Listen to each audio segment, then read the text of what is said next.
Welcome to the first episode of The Switch, where we chat to some of the most fascinating people in entertainment, sport and business. Today we're joined by none other than Shaun Wallace, the quizmaster known as the Dark Destroyer from the hit TV show The Chase. But there's much more to Shaun than just the formidable quizzing abilities.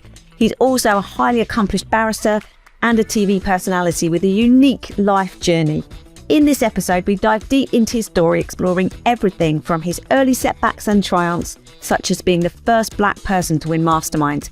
Shaun's journey is an inspiring one, full of valuable lessons on the power of determination, grit and hard work. He shares his insights on how to shake off the shackles of procrastination and achieve success, while also giving us a glimpse into his personal life, including the secret mural in his attic. So if you're ready for an insightful and inspiring conversation with one of the most intriguing personalities on TV, sit back and enjoy as we quiz Shaun Wallace on his life, his challenges and his triumphs. This is an episode you don't want to miss. Shaun, welcome. Thank you for having me, Gee. Thank you. We're all very excited to have you here with us in the building. You are part of this very long-running TV show. It's been a huge success. Yeah, a success beyond even my wildest dreams or the dreams of the producers, actually. When we first did the show back in June 2009, we did the pilot. We thought it would be good, but we were up against a show called The Fuse, which was hosted by the former rugby international Austin Healey. And it was a toss of a coin between whether or not The Fuse or The Chase was going to be this sort of a staple ITV tea time quiz show. And apparently, so I've been told that there were a few executives who wanted to actually have The Fuse.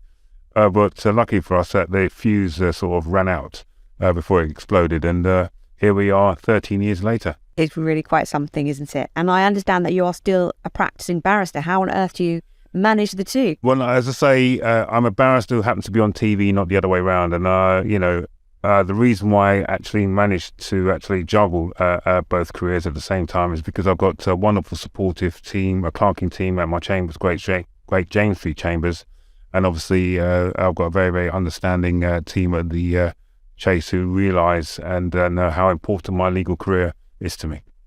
Wow. Now, when you are performing on TV as the Dark Destroyer, how much of that is a persona and how much of that is you? It is me. Obviously, the sort of cult of personalities developed in relation to Shaun Wallace and Shaun Wallace, the Dark Destroyer. But when I am quizzing, I'm dead serious. I'm not there to lie. I'm not there to smile. I'm not there to actually, have fun with the contestants. I'm there to win.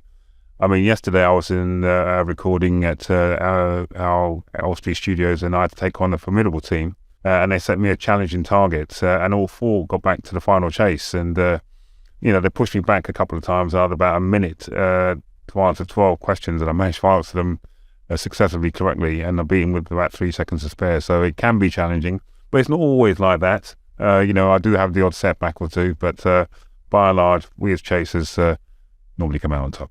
Oh, and I can tell by the way you're speaking how much you are still very passionate about it and very serious about it. Absolutely, because of the fact that it is an important tea time show that's, sort of taken into the sort of national consciousness. And for us to actually stay on top of our game, we've got to take our craft seriously. So, I revise about 2 to 3 hours a day, even after filming. So it's very, very important for me to actually keep up to date in relation to what's going on in terms of current events, news, films, whatever. Things like that. So we've always got to stay on top of our game in terms of feeding our minds with knowledge. Wow. And with the two different roles that you still successfully do they feed different parts of your brain, memory, performance? How does that work? Well, the one thing what's helped me in the sort of shark-infested world of entertainment is the fact that I've used my barrister skills in a transferable way. The one thing I'm grateful for the law is that it taught me how to actually be calm under pressure, to research, to think on my feet. To not be phased if I get something wrong. So, sometimes while I'm in court, Mr. Wallace, please get on with your submissions. Those are the sort of things which, you can't allow to basically, grind you down or sort of make you lose confidence. Because if you don't have those sort of calm and sort of sang-froid attitude towards your ability, then what's the point of me being a chaser? Absolutely. And I love the fact that you bring up transferable skills, because often people that make switches it isn't an obvious segue into the next thing. But actually, when you take the time to think about what the skills are that you've used in that, there are many transferable There things. are, and that's the one thing I'm grateful for, like organisations such as yours, is that they sort of promote the fact that talent is transferable in terms of skill. Back in the day when you sort of worked in a particular field of employment, you were sort of pigeonholed and thought that that's all you could actually do, and till you actually got your pension and retirement, and that was it really. But nowadays, especially in working modern practices, it's important that we realise that the skills that we do have in terms of the training, the knowledge and the skills which we've developed and perfected over the years can be used in a transferable way. Absolutely, and be confident in those skills. Yeah. So we're going to get to the switching moment in just a moment. But before we go there, we're still talking about your dual career. Which is more satisfying? Which one gets you leaping out of bed in the morning? It will always be being a barrister, I suppose. And I'll tell you the reason why. When we talk about my legal career, I've always wanted to be a lawyer ever since I was 11 years old. And the fact that you use your skills to actually try and help somebody in a disadvantaged way who actually need your legal professional advice, standing up and representing them, especially in a very, very important and serious trial, because I am a practicing criminal barrister. And to hear the words not guilty by a jury foreman is rewarding and satisfying in relation to the hard work and dedication you do in terms of preparing the case, in terms of having that sort of rapport with your client, having that rapport with your instructing solicitor, because we all work as a team to try and get the same end, the best possible result you can for your client. It's always satisfying when as a chaser, that I managed to actually snatch £100,000 at the last second from a client, because it makes great TV. Although sometimes, as I say, the watching audience will always want the contestants to win. But for me, they both give me great satisfaction. But being a lawyer is always I've always wanted to be, and being on TV is a wonderful bonus, which even when I look back on my life, I never ever thought or envisaged would ever have happened to me. But life has a sort of habit of throwing you unexpected things which come on in your life, and it's important that you grab the opportunity when it's presented to you. Absolutely. So let's go back. You mentioned being 11 years old, knowing you wanted to be in the legal profession. Yeah. Where did that come from? Talk us through it. You're far too young to remember programs, like Crown Court and Petrocelli, and programs like Rumpole of the Bailey. And as a young boy, I was fascinated, especially with Horace Rumpole, who was my sort of fictional legal hero, who wasn't interested in fame or fortune. He was interested in being a totally dedicated barrister to his craft. And I was impressed in relation to the fact that he always put his client's interest first before any financial reward which may come his way. And, the one thing I always say to young entrants who are coming into the profession, it's always important not to put the cart before the horse. It's always important to make sure that you put your client's interest first. And if you do that, and irrespective of how serious or trivial the case is, always make sure you thoroughly prepare your brief. Then as you develop your career, you'll become more and more proficient, more and more recognised, more and more in demand. And as I say, instead of chasing the money will be chasing you if you're good enough. I love that. And I'm sure you've got 1,000 stories, but is there any one particular case from your legal profession that sticks in your mind that you could share with us? I would always say the very first time I went into court as a young fledgling barrister, I was sort of, dripping in sweat, really nervous in relation to making my first bail application. And it went quite well, even though I actually didn't get bail. And the client, who actually was giving me a lot of grief at the outset because he thought I was sort of too green between the ears to be representing him, actually wanted me to actually represent him at trial. I'll always remember my first Crown Court trial because, again, representing somebody in front of a jury is a nerve-wracking experience. But as I say, what helps calm those nerves, is proper preparation. The one thing you can't change as an advocate in a Crown Court trial is the nature of the evidence. You've got to deal with the hand you're dealt with. But I'll never forget, and it's something which I've kept on my wall, the comment the judge made in relation to my closing speech. He said it was an excellent speech. And I've got that on my wall, and it told me that I have the right to be here. and it gave me so much confidence and sort of boosted my sort of professional ego, I suppose, that yes, I can be a barrister and I can succeed, even though, as I say, trying to climb what always is considered to be the top of the greasy pole can be difficult, because inexorably you find yourself sliding down again. But eventually you know how to actually grip hold of that pole, and when you eventually get to the top or near to the top, the hard thing is staying there. Absolutely. I love that. And is there any particular story that stands out from your television career? Winning Mastermind, being the first black person to win Mastermind in 2004 will always be something which will live with me to the rest of my days. And I remember when the final buzzer went and I'd won. But I remember I sat there for about 2 minutes. Tears just, I don't think I've ever been happier, Gee, in my entire life. Tears are just running down my cheeks. And I was remembering all the hard times, all the sad times, all the difficulties I had, especially trying to pass those exams when I was a young kid growing up. And I remember Michael Grady, who presented me with a trophy, he said to me, I see that you had a tear in your eye. Yeah, I did. Because I suppose what I achieved as a black person, people have stereotypical views in relation to black people. We're good at sports, we're good at music, but not so renowned for our intellect. Well, I shattered that myth. And it just goes to show that irrespective of your colour, irrespective of your gender, irrespective of your ability, if you have that sort of love and passion to learn, then none of those things should be a bar. Love that. And let's go back a few steps. Obviously, winning Mastermind will be that jewel in your crown. But how on earth did you get to the point for applying for Mastermind? Did you always want to go on the show? Right.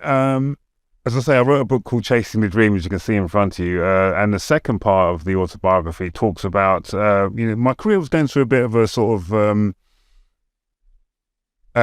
doldrums, I would say, in the sort of 90s. I mean, when I first started out, my career was really flying, but sometimes life gets in the way in terms of having that rose-tinted glasses approach to the profession, because I always used to think that winning cases was the be-all or end-all, but there's more to that. Sometimes you've got to ingratiate yourself between in terms of getting work and the sort of casting couch situation, which I wasn't prepared to actually engage or sort of tolerate.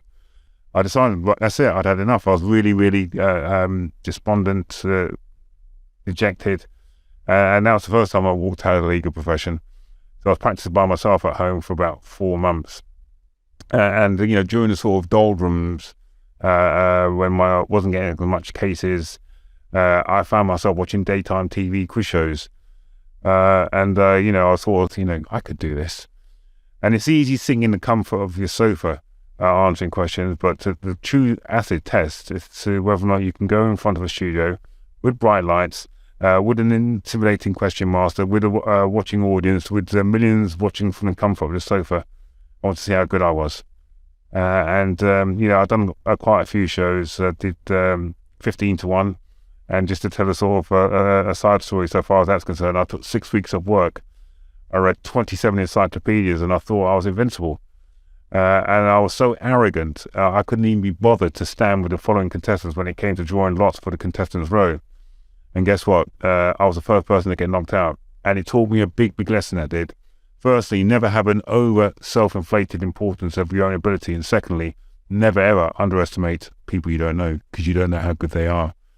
So that stood me in good stead. Then my breakthrough show was a show called Greed, where I captained a team where we won £250,000 between us, which was really good. But as a young boy, I always wanted to appear on Mastermind. But as I say, at the time when I was sort of trying to become a lawyer, that was more important in terms of forging a career. And one important message which I'm going to say to people is this: procrastination is a thief of time, because if you don't take the opportunity, it may never present itself. So when sort of quizzing had lost its luster in the sort of mid-90s, and they sort of took off University Challenge off BBC Two and Mastermind in 1997, I thought my chance had gone. But when they brought it back in 2003, and I remember, as I say again, my career was going through a bit of a sort of a lull, and I remember seeing the inaugural winner of the rebooted show hosted by John Humphreys, holding aloft that trophy, and I thought to myself, I wish that could be me. I wish that could be me. You know what, Shaun? Shake off the shackles of procrastination, and do it. And it changed my life.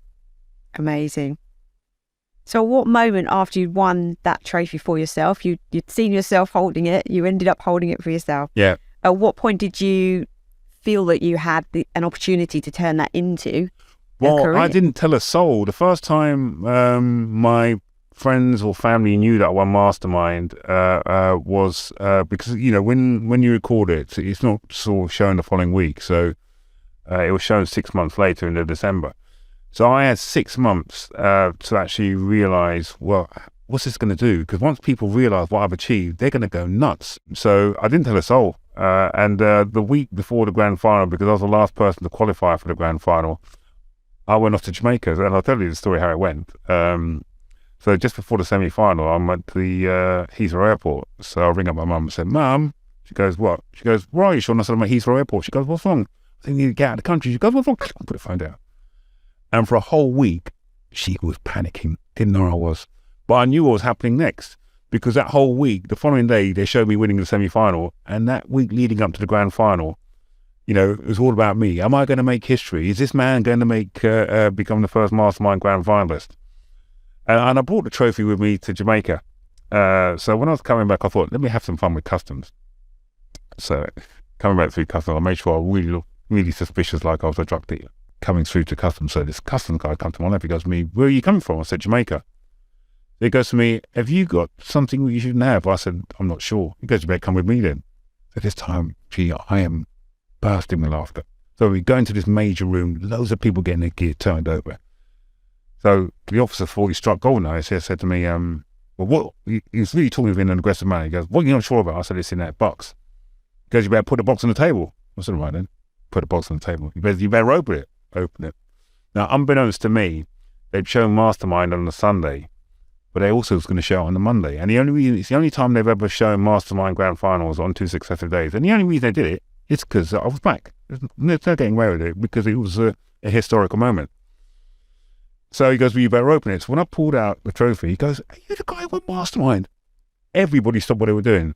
I said, yeah. So he wouldn't have packed my suitcase. I said, no. So put the stuff back. I'm just killing myself with laughter. So I've gone into the news agents, the W.H. Smith. I'm on every newspaper front page. Oh my gosh. I've pulled out the Daily Mirror, which was the most fun, the Daily Star, actually, was the funniest one. So I turned to page 2. He goes, we are trying to locate Shaun Wallace. Do you know where he is? Ring this number. We'll call you back. So I knew what was going to happen when I went home. So I left my back door open for a whole week. So because I was coming back into December, obviously it becomes really dark at 4 o'clock. What I did, parked my car down the road, put my hoodie on, walked across the road. There's a press pack outside my house. So I walked past them, So I walked into my house. So I couldn't turn the light on because obviously they would have just hassled me. Once I realised they'd gone by, they didn't leave my house till 11 o'clock. So anyway, following morning, picked up the trophy, went across the road, opened the door. Hi, Mum! Put the trophy down.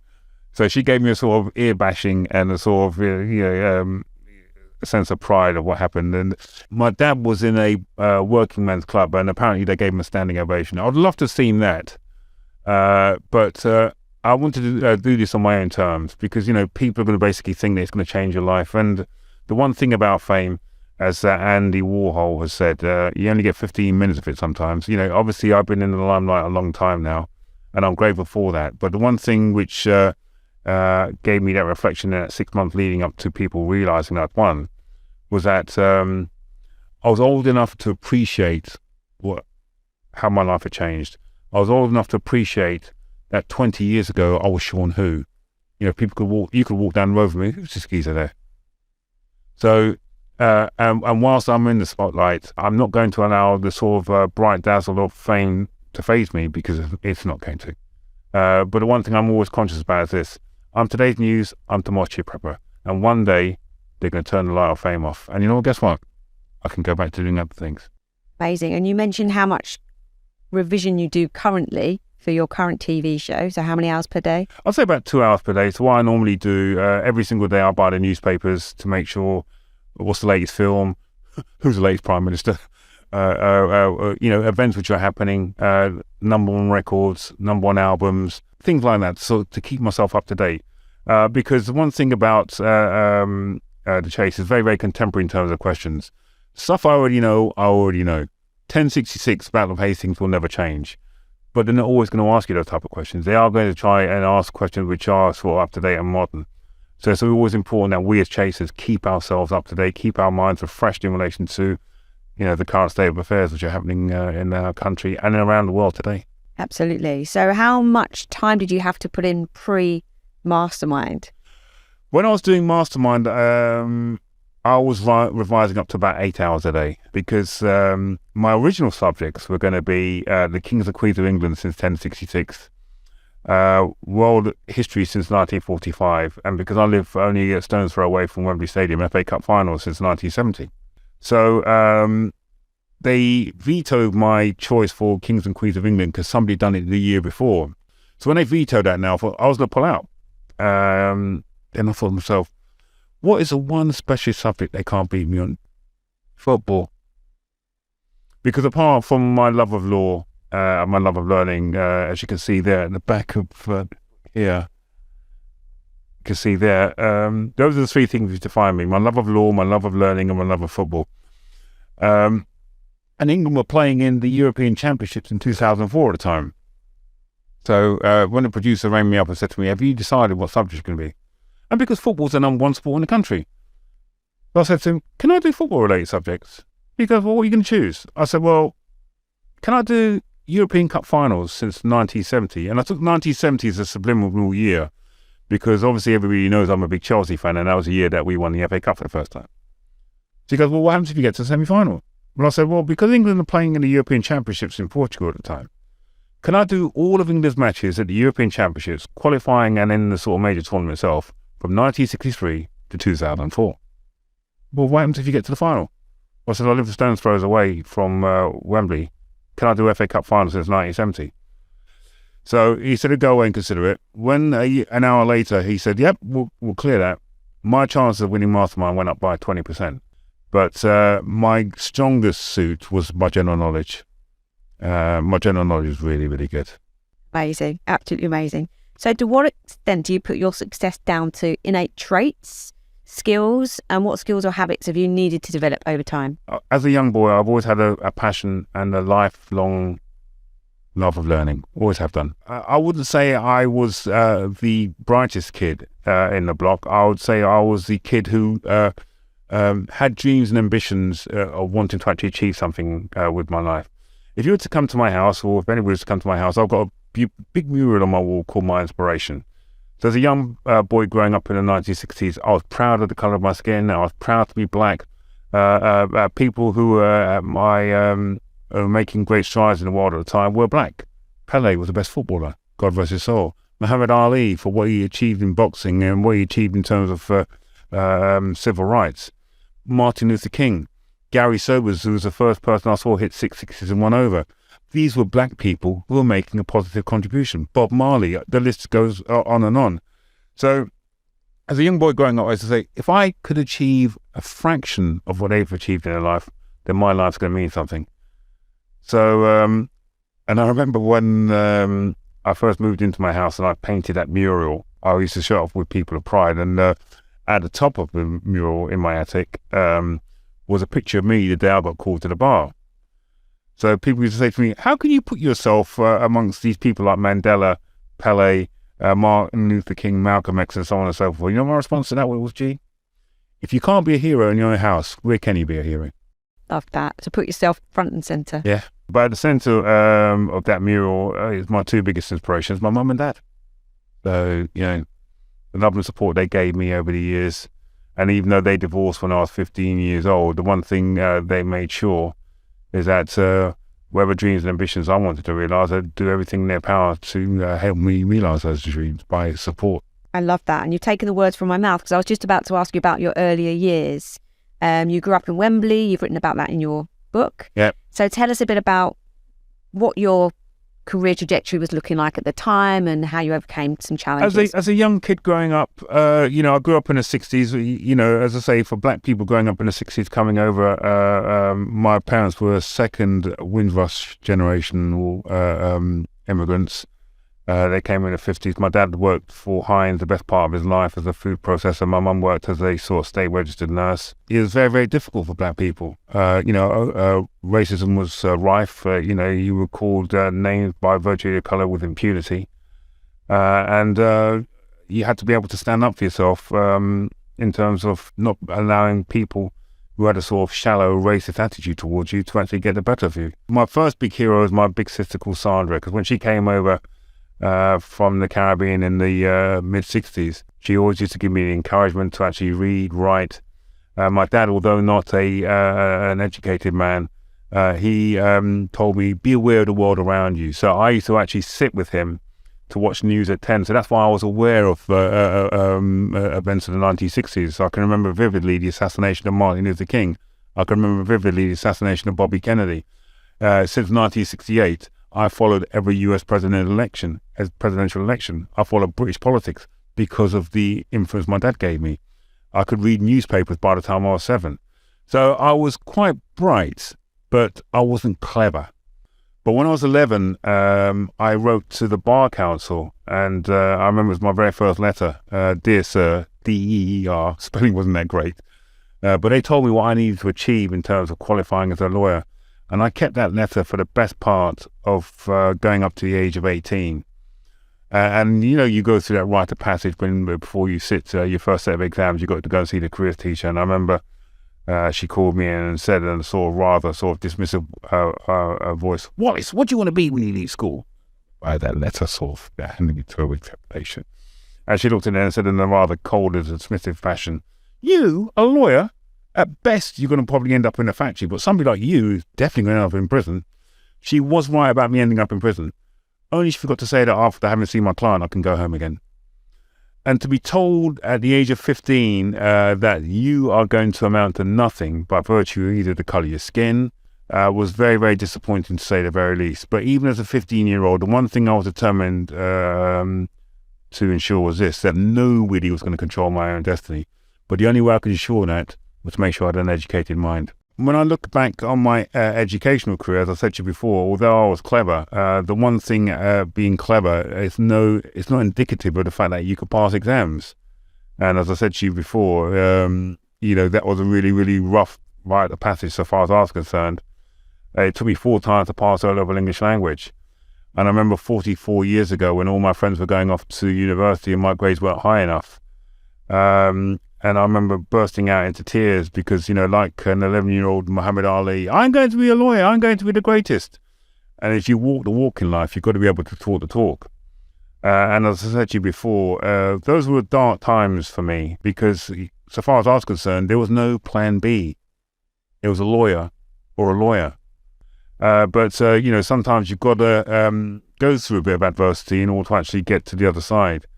Because as I said to you before we started this interview, who wants to go through life with a silver spoon in your mouth and life so easy for you because you've never had the knocks, you never had the scrapes, you don't know how to react to adversity. And, with the support of the teaching staff at a different school I went to called Elstone High at the time, they were more supportive of aspirations irrespective of your background. And they helped guide me through knowing how to sort of pass exams. And I had to sort of deconstruct the way in which I sat exams. Because it's all well and good having a photographic memory, remembering the dates and times of events. But if you can't write that under pressure, then you're going to struggle. The penny eventually dropped, so far as I was concerned, and I managed to pass my A-levels. I then spent 3 years at the then Polytechnic of North London. And as any undergraduate will tell you, being an undergraduate is the best 3 years of your life because you go there as a sort of clever young academic, really excited. But you leave there as a graduate with a degree in your hand and you feel that you got the world at your feet. And that's exactly how I felt at the age of 23 when I got my BA Honours of Law. And my mum and dad were there. And it was a very, very proud moment for them to actually witness that their son didn't turn out to be a thief, didn't turn out to be a wastrel. I then sat the bar exams in 1984. I managed to pass those first time of asking, and again, it was a very, very proud moment for me. But so the one thing which struck home to me when they handed me the certificate, even amongst all the celebration, was this, and it's another important thing I will say to people is this. All the hard work, all the success, all the achievement as you come off that academic conveyor belt, all it does is bring you to the start line of a different challenge. And that's all what success does. You must always, always, always strive to actually achieve, try to actually, better yourself. Because the minute you sort of put your feet up and sort of have a cigar in your mouth and think, I've made it, that's when you're on the other side of the mountain on the slippery slope down. So it's always important that you as an individual set those challenges, set those goals for yourself, keep yourself motivated, keep yourself interested in relation to trying to get as high as you possibly can, climbing up that greasy pole, getting to the top. And as I said to you before, when you get to the top, the hardest thing is staying there. I love that. So keep striving for something, give yourself a new challenge. You do. And you see, when you do that, people look to you as that goal model. Yeah, absolutely. The one thing I'm not comfortable with when people interview me, they always say to me, "Oh, Shaun, you're a fantastic role model." I use the word goal model deliberately because when you talk about people being role models, you put them on a pedestal. And you expect them to sort of live an exemplary life, sort of sugar candy, rose-tinted life, that they're a human being who's absolutely perfect. We all make mistakes. And when you do make mistakes and you're put on that high perch, the fall from grace can be swift and unrelenting. And like Humpty Dumpty, if you crack, you might not be able to be put back together again. So I'm comfortable with being called a role model, a goal model as opposed to a role model, and I'm comfortable closer to the floor, because I make mistakes just like everybody else. So it's well documented, your 2 careers. Are there any other projects that you've been involved with over time that we don't know about so much? Well, I used to be a part-time lecturer at Hackney College. When I first started out, as I said to you before, nobody's born an advocate. And trying to actually start a career, which is very, very difficult in terms of not earning the vast sums of money which people think that barristers earn immediately when you qualify. I need to actually earn money to support myself through my career. But also I want to actually give something back because, as I say, I feel very, very fortunate and privileged to have had people who invested their time and effort in me to make me the person I am today. And I always talk about it's important to put the ladder of opportunity for other people to climb up. And the one thing which has really disappointed me over the years is that people who are in a position, who do have the responsibility and the fame to try and help others, are selfish and avaricious in terms of not wanting to actually pass that knowledge on. And for me, it's important to actually put that ladder so people can actually learn from what I've achieved in life. But I don't want them to match my achievements. I want them to surpass them, because that means that my philosophy is correct. And, hopefully they will then take that message on to somebody else, to realize that somebody else invested their time, effort, and wisdom in them. And you should be able to do that for other people. Now, that might be a sort of simplistic and altruistic way of looking at life, but I think if more people were like that, then the world would be a better place, I think. Absolutely. Thank you for sharing. Now, the next question, the answers are always very, very different. How do you personally see success, and what does financial security mean for you? So financial security means everything for everybody. You can have all the success in the world, but I remember in the 18th century, Mozart was the most famous composer of his day, world-renowned, but he died in a pauper's grave. So I think it's important to try and have as much security as you possibly can. And as I say, the sort of this window of fame which I've got, I am going to try and make sure that I get as much financial security as I possibly can, because, as I say, I'm the wrong side of 62 now, and you know how sort of unforgiving that the entertainment industry can be in terms of ageism. But for me, it's important. But success shouldn't always be measured in relation to how much money you earn. Success should be measured in relation to what you've given back and what you've achieved, in terms of people looking up to what your role of honor, if I can basically use that, for want of a better expression, what people can basically see what you've achieved. And so for me, I want the name of Shaun Wallace, just like William Shakespeare, just like Alexander the Great, to resonate long after I've shuffled off this mortal coil. And I have no doubt it will. So you also mentioned in our pre-show conversation about creating your own opportunities, and you mentioned to me, it might have been on the show, that when you had an ambition to go on to Mastermind and you told everybody about it. How important is that, sharing your your vision with people and creating those opportunities. It is good, but as I became more successful in the show, I told one friend, and he told the world and his wife of my success. And after that, I just locked it all down. And the reason being, I was the only grand finalist who didn't have family or friends in the audience. And the reason being because of the fact that I need to stay focused in relation to answer the questions as opposed to worrying about people who are in the audience. But I told this story because it was a true story during the Mastermind Grand Final. I remember looking up into the audience and I saw this two angelic faces. They were mother and daughter. And it was like, I'm not saying this lightly, Gee, it's like God had placed them there because they were supported. I kept on focusing on them because it's nice to have somebody in your corner. Anyway, so after I won Mastermind, I did what I call my Pat Cash moment. You remember Pat Cash when he won Wimbledon in '87? He sort of climbed the sort of ivy and sort of was celebrating with his family and friends. Well, I did the exact same thing with the trophy. I went straight to that mother and daughter, and we were hugging and we were sort of, and somebody, I'll never forget that, they said to me, oh, isn't it nice he's celebrating with his partner? And I turned around and said to them, I don't know this lady. But the reason I went to them, I said to them, listen, I am so grateful for you, the support you gave me. And I fixed on them. And if you ever watch my winning the Mastermind, you see me waving at the end when I'm sort of celebrating. And I'm waving to them. Because if it wasn't for the support they gave me, even though these were total strangers. And the one thing I regret, even to this day, is I never asked their names. And hopefully one day, I'll be able to tell it in a greater forum whereby they'll be able to say, it was me, because I'd recognise them anywhere. I hope somebody listening to this podcast knows them. Yeah. And we can find them for you.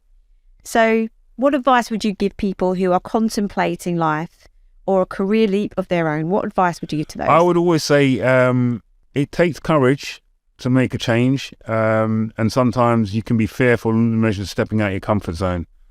But I always say that, no man is an island. I'm not an island. And it's important that if you do have loved ones or partners who are basically supportive of that change, if you do have colleagues who are supportive of that change, if you have organisations like yours who are willing to actually help foster that change because of the fact that you recognise that the talent you have is not pigeonholed, it's not sort of stereotyped, it's not sort of strapped into one sort of particular pigeonhole, as I said, and we can help you to actually make that change.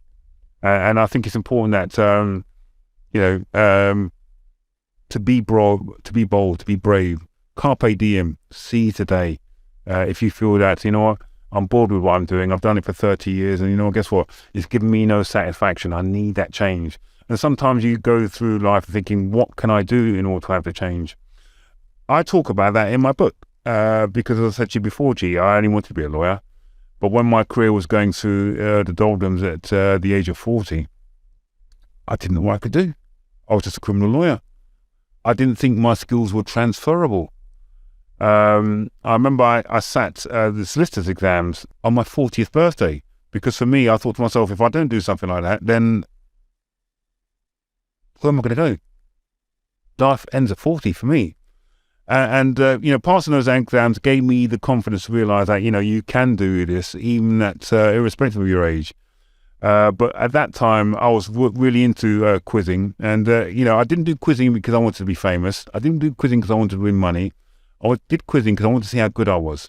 If there's a prize at the end of it, and I come first, guess what? I'm going to claim it. So for me, the advantage I had when I was doing quizzing in the sort of the turn of the new millennium, it's because I was black. You didn't see black contestants on quiz shows. It got to a stage whereby I didn't even have to apply for game shows because of the fact that they knew how good I was. And sometimes I'd get phone calls from TV companies asking them to do pilots for them and so on and so forth. So I never ever envisaged in my wildest dreams what had happened to me, but it had happened to me. And as I said to you before, when we had a pre-talk, success, especially in the field of entertainment, is 99% luck and 1% talent. But it's always important that you put your talent on show at all times, because you never know who's watching you. And that's one of the things I always say to young people, and particularly young students. I say, you never know who's watching you. Somebody's going to have to succeed me as a chaser. Somebody have to be the next lawyer. Somebody's going to have to be the next Mastermind champion. Ask yourself this question: why can't it be you? Why can't it be you? So it's always important to put your talent on show at all times because you never know who's watching you. Love that. So while we're on the topic, how can people find out more about you, follow you, get your book? Tell us all about you. Well, I'm on Twitter. Obviously, I've got a wonderful set of agents called Celeb Agents. If you go on my Twitter page, you'll see if you want to get the copy of the book. It's got all the details written by my publisher's called Cranthorne Milner. If you're looking for sex, drugs, and rock and roll, it's the wrong autobiography for you. This is a book which is designed to inspire. It's witty. It's got sort of poignant moments and the like. We'll put all the links in the show notes. Thank you so much, Shaun. You've been an absolute pleasure on the show. It's a pleasure. Thank you. In this episode, we had the privilege of chatting to Shaun Wallace, the Dark Destroyer from the popular TV show quiz The Chase. Shaun shared his wisdom and insights on how to succeed in life and work. One of the key takeaways from our conversation is not to pigeonhole yourself. Shaun believes that we all have transferable skills and it's important to recognise them and use them to your advantage. He also emphasises the importance of finding something meaningful and rewarding that motivates you to get you out of bed every day. Shaun also stresses the importance of thorough preparation, putting clients' interests ahead of your own, and visualising success through the use of vision boards. Shaun encourages us to act on our goals and grab the opportunities when they present themselves. He reminds us that we should always put our talent on show because we never know who's watching. Finally, Shaun talked about the importance of doing what it takes to remain at the top of your game. For him, this means revising general knowledge for 2 hours every day. Overall, this episode is full of valuable insights from a really successful barrister and TV quizzer. Whether you're looking to achieve success in your career or personal life, this episode had something for everybody. Thank you for listening.